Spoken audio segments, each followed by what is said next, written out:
So this is the new Samsung Watch 6, and this is the new Samsung Watch 6 Classic. And this is the Italian Dolomites, where I've been putting both of these watches to the test to see whether or not Samsung has finally made a wearable that's actually accurate. So I'm going to walk through what's new in these watches first from a hardware standpoint, and then I'm going to do the same for the software side of things. Then I'm going to talk about some of the new sport and fitness features and whether or not they work that well, including the new track mode. And then from there, we're going to dive into accuracy. We're going to talk about sleep accuracy and heart rate accuracy and GPS accuracy and see if Samsung can finally stick that landing. Now, starting off with the Newness, the first thing to know is there are two versions of it. There's the Watch 6 Classic, which has the new bezel, or rather the bezel came back again, being a full rotating bezel that is physical and tactile, versus the Watch 6 without the word Classic on it. This one over here does not have that. It has a digital bezel that you just scroll your finger around, and it's not very nice. It's never been very nice, and that's the same here as well. These come in different sizes. You can see the two sizes as well as the prices on the screen there. Now, beyond the bezel, a couple other new things on the hardware side. Number one is the display area is bigger, and with that, the bezel area is smaller. So both good things in most people's minds. Two, the display claims to be twice as bright, 2,000 nits versus 1,000 nits in the past.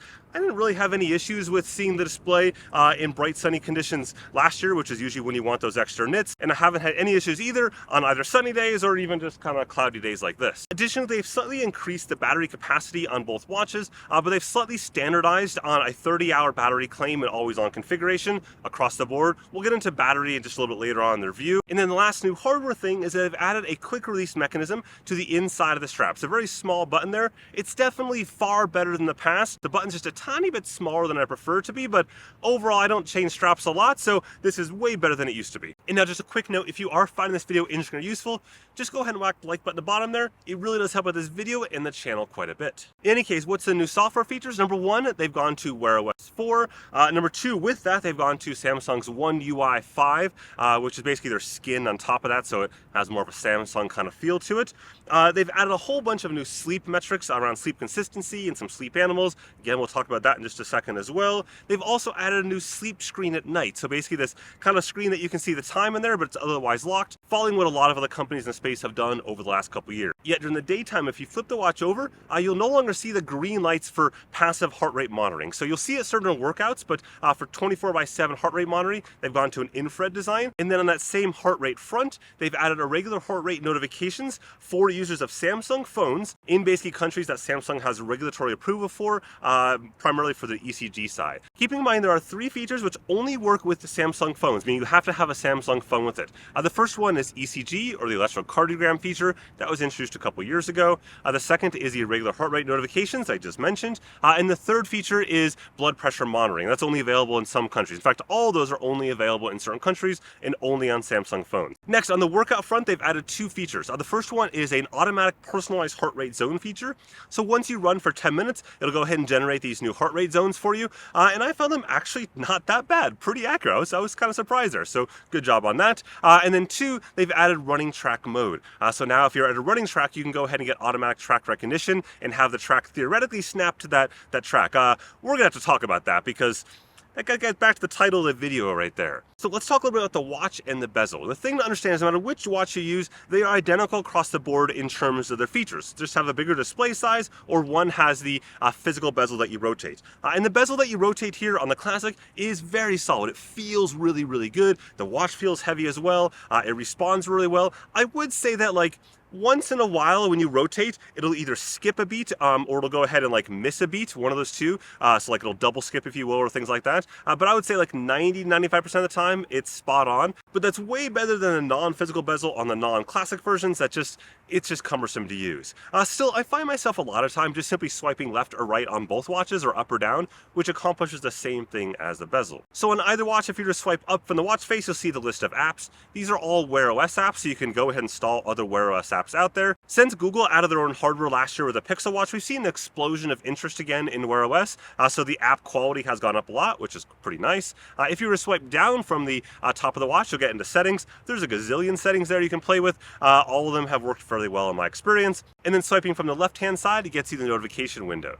Meanwhile, if you swipe to the right or rotate that bezel to the right, you'll see the tiles. The first tile that you're gonna come up to is your heart tile, which basically shows you your steps for the day, your activity time, as well as your calories.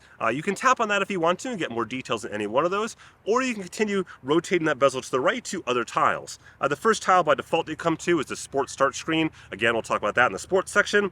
And then from there, you'll come to basically like a summary of your day, showing your current steps for the day, your current heart rate for the day, the current stress level, as well as the sleep for last night. Now, when it comes to sleep accuracy, there's basically two parts to that. The first is, does it correctly nail the time I went to sleep and the time that I woke up? And the second piece then is, does it nail the sleep stages and phases? So starting off with that first piece there, that's been very, very good on both watches for me. It's virtually identically matching the Garmin, Aura, and Whoop bands, as well as the Apple Watch for some nights as well, across the board. Like, the second piece then is sleep phases or sleep stages. So this is categorized things like deep sleep and light sleep and REM sleep and so on.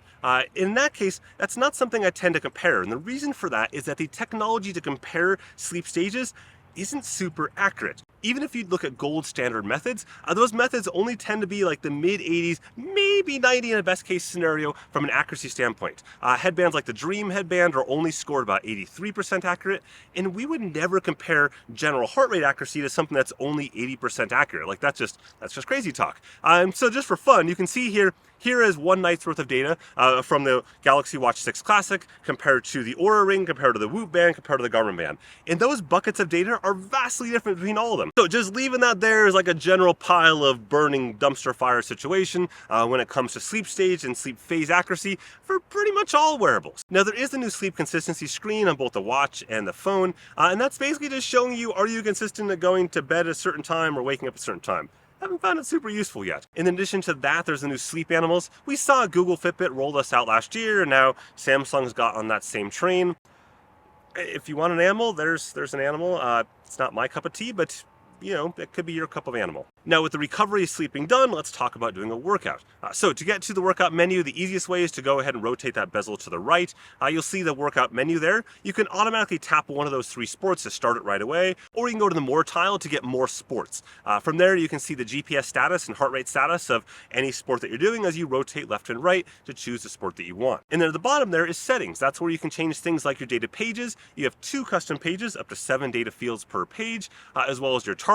Those could be heart rate zone targets if you wanted to, for example, turn on and off auto lap or auto pause. All the settings are there, but it's still a far cry from what you would see on a endurance sports watch from Garmin, Coro, Suunto, or Polar, or even Apple with all their updates over the last 14 months or so. Within the Samsung Health app, you can download training programs to the watch. So these are entire programs, multi-week things. And within that, they have structured workouts for the different sport type. Speaking of track workouts, that is one of the new features here. I spent a lot of time in this track workout rabbit hole. So what you do is you see the track workout option is one of the sports that you select there. And then once you've done that, it'll ask you what lane you're in, because it needs to know which lane, because each lane is different distance. Once you've got that set, you'll ensure you have GPS signal as well as heart rate, and then tap start. And then you start running around the track. Now, it's important to know there are 2 basic ways that companies automatically recognize tracks. The first and most common way is an algorithm where you basically run a couple laps around the track, and then it figures out where that track is, and then from there on, it's going to save that track and snap you to it like forever. And that's great. It works really well. Coro started that first a couple years ago, and then Garmin, Wahoo, and so on.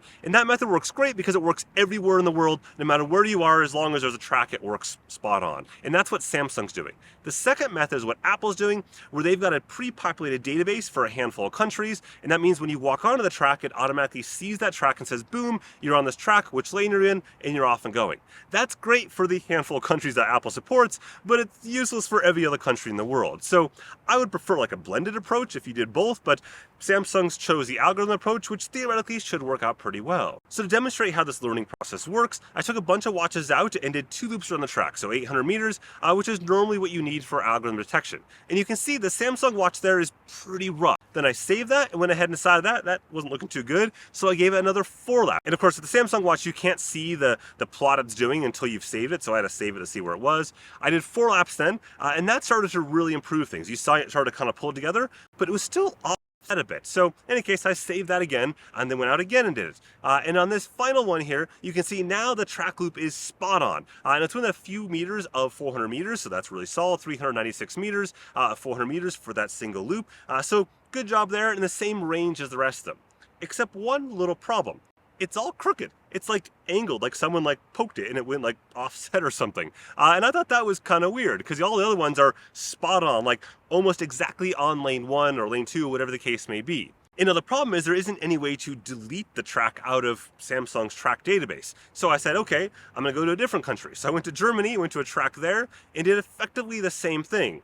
Except for some odd reason, it lost GPS immediately after start. And it's an interesting bug I've seen a few times now on some of my workouts where I'm just about to press the start button. It says it's got locked GPS acquired, and then all of a sudden, right before you press start, it loses it. It recorded 0 GPS. So even though it lost it, it never recovered it in the entire 1,600 meters or 4 loops, which is bizarre because it's complete open skies, nothing blocking it. Like this should have easily done it within a couple seconds, let alone, 1,600 meters worth. In any case, I had saved it but didn't have my phone with me to go ahead and look at the track, and I was then going to go ahead and do a full track workout, 6,000 meters. So I did that, did my entire track workout. It said it had GPS at the beginning, it apparently lost it right afterwards, and I did 6,000 meters, 30 plus minutes, and there was not a single GPS track at all. I did nothing at all on that track. The somewhat good news though is that fellow YouTuber and friend DesFit was with me on that track workout, and his did actually record the track, but again, also offset tilty. So definitely some bugs that Samsung needs to work out in the track side of things. Now, before we round into accuracy of GPS and heart rate, let's briefly talk about battery life. Samsung claims 30 hours of battery life for both units in an always-on configuration. And I would say if I had less than an hour of GPS time that day, that was pretty accurate actually. Now, a couple things to note is that sleep tracking overnight, in my case on both watches, was burning between 25 and 40% for that overnight period, which is mind-bogglingly insane for watches from any manufacturer. That's incredibly high, but that's what it is. The second thing to note is that during workouts, the standard across both watches, across runs as well as rides, anything outdoors, hikes GPS-wise, was 15 to 20% an hour. That means that practically speaking, no matter which watch you get, you're looking at maximum 5 hours or so of GPS time. Either way, though, that is an absurdly low GPS battery time for any watch in the market. I don't care which watch you want to choose, AMOLED or non-AMOLED display, LCD, non-LCD display, that is like by far half of the lowest other value out there. Now, with that said, let's look at the heart rate and GPS tracks and see if it gets any better there. For that, we're going to dive down into the village where I can sit in my laptop and kind of walk you through all that. So starting off with a run on the heart rate accuracy, you can see the Samsung does struggle a little bit here at the very beginning, but so does the Garmin. After that, it's actually pretty good. A couple minor bobbles towards the end, but overall pretty good. But this next interval workout right here, you see the very beginning, the entire warm-up period, it's off for, quite a while. And that's a long time to be off for an interval workout.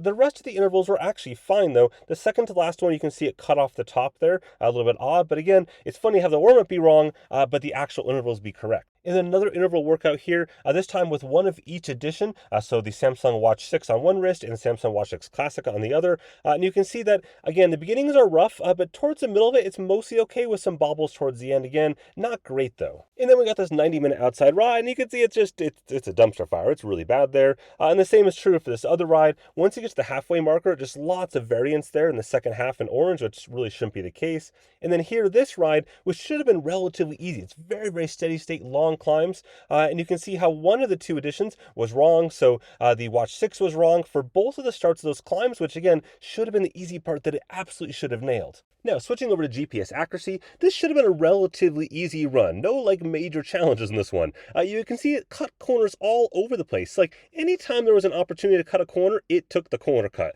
You can see here along that straightaway, it's just a little bit like wobbly, like it's a little bit drunk, if you will. And then at the far right side, it's cutting all those corners. Every single corner it can find a cut, it's going to go ahead and cut it.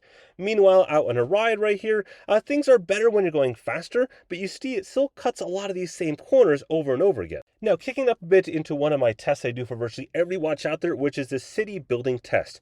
So in this test here, I'm running down these buildings very similar to if you're running a Manhattan or any other big city where there's lots of buildings on the side of you. And you can see as we approach this, you're already seeing that orange track there just being a little bit wobbly compared to the rest of them. It just isn't quite nailed compared to, again, all the other watches I'm using at the same time. And then once we get into the switchback area where I go back and forth on these streets so that I ensure that the watches are all equal in terms of their visibility of the sky, it really struggles here, though not as much as the Apple Watch Series 8 did. That had a really rough go across the middle section. And that's where we see the other units having multi-band GPS from the Coros and the Garmin there is probably helping it lock onto that. For the rest of the run, the Samsung Samsung wasn't great. It wobbled quite a bit. The Apple Watch did a little bit better there.